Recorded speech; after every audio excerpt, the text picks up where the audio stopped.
Ses concepteurs l'appellent le projet WebBot. À ses débuts, à la fin des années 90, il s'agissait d'un programme visant à prédire les cours de la bourse. Chaque fois qu'un individu fait un investissement quelconque, il prédit l'avenir. Le conseiller financier George Ure a collaboré avec des associés pour développer un logiciel qui se sert de petits programmes autonomes appelés robots ou agents logiciels qui passent le web au peigne fin à la recherche de tuyaux sur le monde de la finance. Les concepteurs font le pari suivant. En faisant un balayage systématique du langage du web, ils comptent obtenir un résumé de l'inconscient collectif et par la même occasion une vision de l'avenir. J'oserais dire que c'est un aperçu du subconscient universel. Quel que soit leur mécanisme, les WebBots obtiennent des résultats impressionnants. En août 2004, on a prédit qu'un tremblement de terre accompagné de vagues dévastatrices ferait 300 000 victimes. Le tsunami a frappé en décembre 2004. Les WebBots ont également prédit les attaques au bacille du charbon de 2001 à Washington, la coupure de courant généralisée sur la côte Est en 2003, les ravages de l'ouragan Katrina en 2005. Mais les prophéties des WebBots quant à l'avenir sont encore plus troublantes. Bonjour, c'est Guillaume de Starnet 2 TV. Nous sommes le 9 mai 2012. Dans cette vidéo, nous allons parler du rapport WebBot Future Recent History 2020, de l'élection française de 2012, du Resource-Based Economy Human Project, RBEHP, et de mon éditeur qui a reçu des pressions. Tout d'abord, donc la suite du rapport WebBot Future Recent History 2020. Potentialité, probabilité et résultats. Dans le domaine de la prévision des événements, que ce soit à long terme ou à court terme, il existe trois états distincts. La potentialité, la probabilité et le résultat. Comme avec n'importe quelle chose dans le domaine de la prévision, si vous changez l'environnement pour affecter l'un des trois, vous pouvez instantanément contraindre les autres. Par exemple, si vous êtes à côté d'une table de billard américain, vide, avec une boule de billard dans la main, il n'y a, au moment où vous tenez la boule de billard, ni potentiel, ni probabilité que la boule de billard finira dans l'un des trous de la table. Mais à partir du court instant où vous allez changer votre pensée et avoir une intention, alors la potentialité se manifeste, ainsi que la probabilité.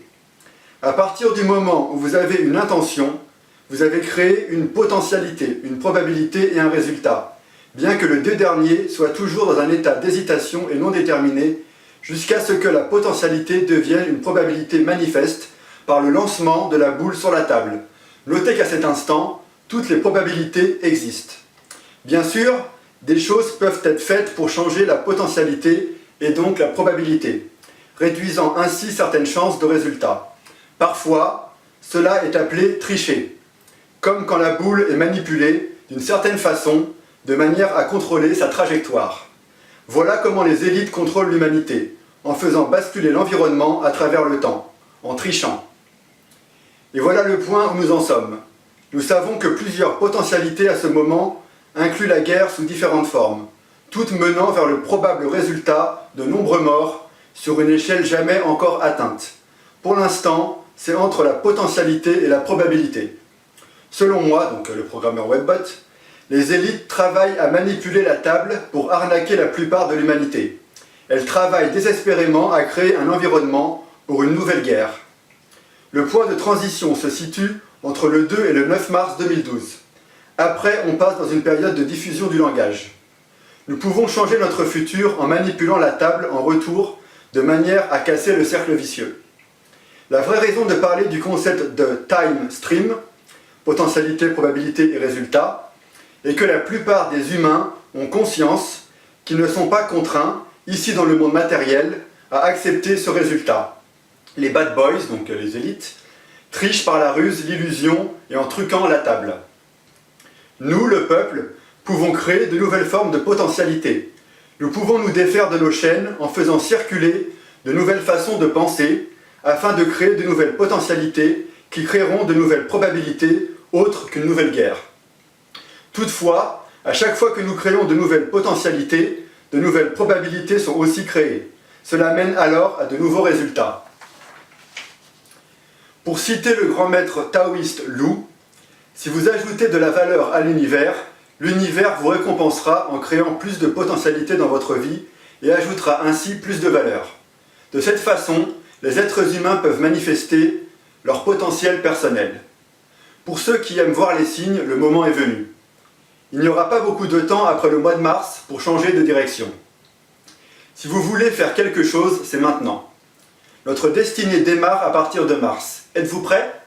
Voilà, donc ça c'était le chapitre Potentialité, probabilité et résultats du rapport WebBot Future Recent History 2020. Comme vous le savez, moi je ne fais que la traduction en langue française.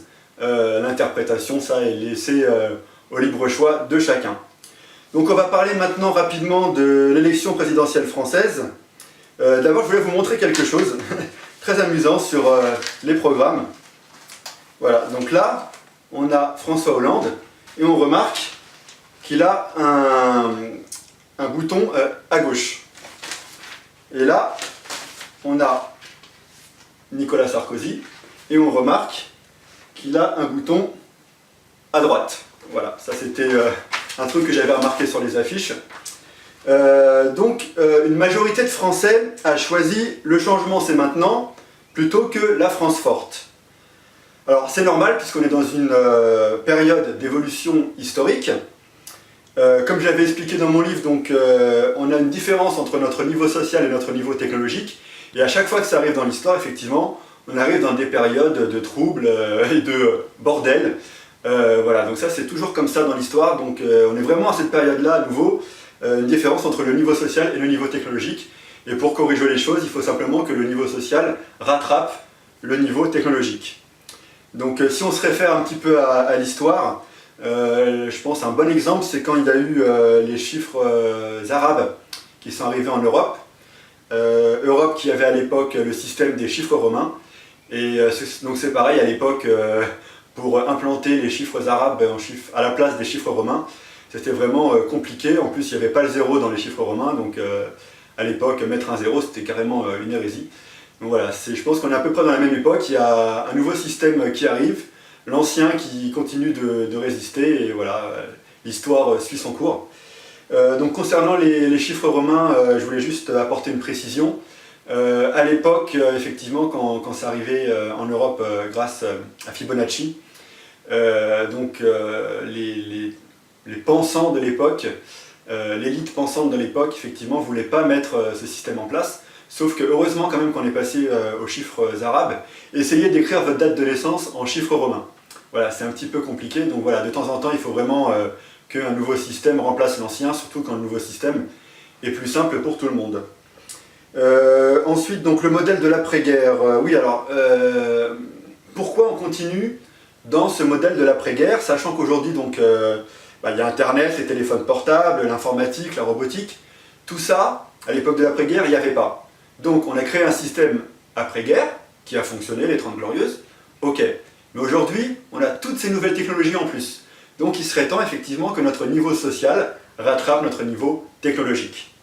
Nous sommes en 2012, les choses ont changé.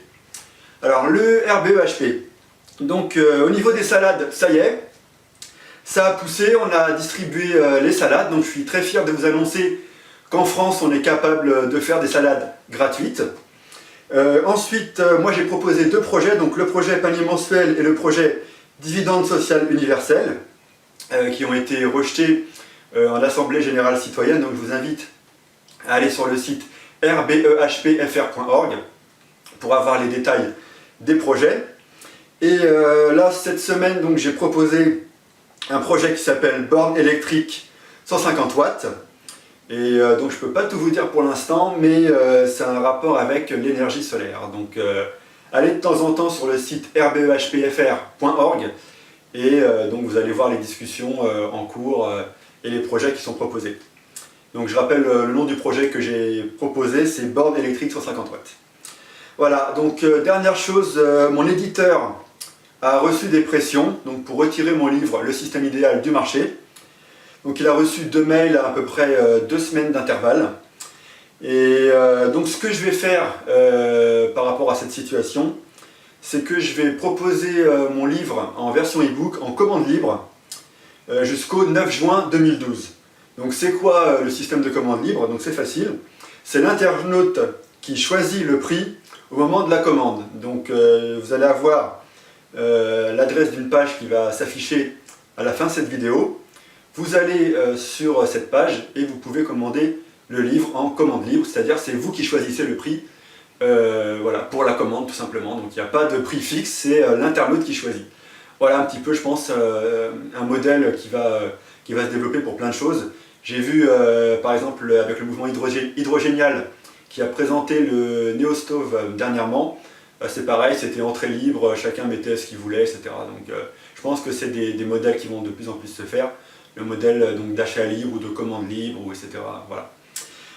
Donc je vous donne quand même la page, c'est fernet2.tv/commande-libre. De toute façon ça sera indiqué à la fin de la vidéo. Il faut savoir que le livre, donc version éditeur, etc. au format e-book, est à plus de 15 € sur l'Apple iBook Store. Voilà, donc c'est pour ça un petit peu que je fais cet événement de commande libre jusqu'au 9 juin 2012. C'est que déjà j'ai pas trop apprécié l'histoire des pressions sur l'éditeur pour retirer mon livre du marché. Et puis pour faire évoluer les choses, voilà, je montre un petit peu l'exemple en disant voilà, aujourd'hui c'est possible que des personnes indépendantes proposent leur création en commande libre. C'est l'internaute, s'il est intéressé, qui met le montant de son choix, et voilà, ça rémunère l'écrivain, l'artiste, le chanteur, et je pense que c'est vraiment un meilleur modèle. Et puis tous ceux qui mettent de la pression pour retirer une œuvre artistique du marché, ou qui ont des choses en rapport avec les copyrights, le juridique extrême, etc. Voilà, c'est un autre système à côté qui permet donc aux artistes de pouvoir avancer dans leur travail, de faire des choses libres pour les gens, pour le peuple, sans se prendre la tête avec des considérations, on va dire, commerciales, effectivement, business à fond, etc. Voilà, toutes les contraintes qui sont liées à ça. Voilà, donc je vous dis rendez-vous au mois de juin pour la suite du rapport WebBot Future Recent History 2020. À très bientôt.